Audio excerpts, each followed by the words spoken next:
Valérie de chez Astuces Canine. Donc aujourd'hui, je réponds à la question mon chien mordait tout. C'est l'enfer, c'est le bordel. Qu'est-ce que je fais avec ça? Donc, premièrement, tu dois comprendre que le mordillement, c'est un comportement qui est 100% naturel chez un chien. Entre eux, les chiens, lors du jeu intercanin, par exemple, vont énormément se mordiller parce que c'est leur façon de jouer. Également, ton chiot va avoir tendance à tout mettre dans sa gueule. Pourquoi? Parce que pour lui, c'est comme ses mains, c'est sa façon de découvrir le monde. C'est sûr que d'un point de vue typiquement humain, c'est un peu plus dérangeant.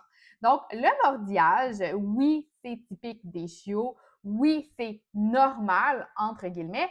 Par contre, on doit quand même trouver les causes du mordillage et quand on travaille sur les causes et non sur les conséquences, on obtient quand même des super bons résultats. Donc, parfois, on a des chiots qui mordillent beaucoup plus que certains d'autres et il y a plusieurs raisons.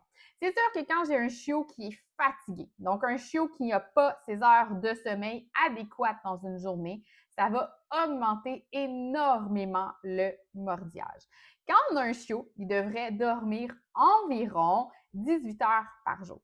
C'est très rare que les propriétaires de chiots les font dormir autant et malheureusement, le manque de sommeil a beaucoup de conséquences, dont le mordillage qui va augmenter.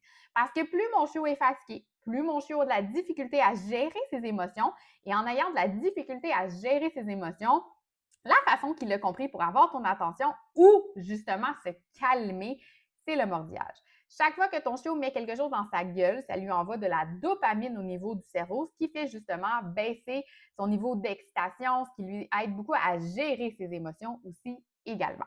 Donc, assure-toi que ton chiot dort d'un sommeil réparateur, assure-toi que ton chiot ait des périodes de mastication encadrées dans ta journée. Donc, un chiot a besoin de mastiquer. Si tu ne lui donnes pas ces périodes-là, il va le faire, mais sur des choses qui ne sont pas appropriées. Assure-toi également de ne pas jouer avec les mains. Donc, souvent, les gens ont le réflexe de jouer énormément avec les mains, de mettre beaucoup les mains dans le visage du chiot. Et le chiot, quand ils jouent entre eux, leur réflexe va être de mordiller. Donc, tu ne veux pas que ton chiot te prenne pour un chiot. Donc, enlève tes mains. Plus tu bouges tes mains, plus ça devient excitant aussi également pour ton chiot. Assure-toi de faire beaucoup d'exercices d'autocontrôle, de gestion des émotions. Assure-toi d'avoir une belle routine aussi pour combler tous les besoins de ton chien. Donc, si présentement le mordillage pour toi, c'est un défi, fais-toi-en pas, nos cours de maternelle sont là pour t'aider. Donc, Rive-Sud, Rive-Nord, on est là. Notre but, c'est vraiment de te donner tous les outils pour gérer le mordillement.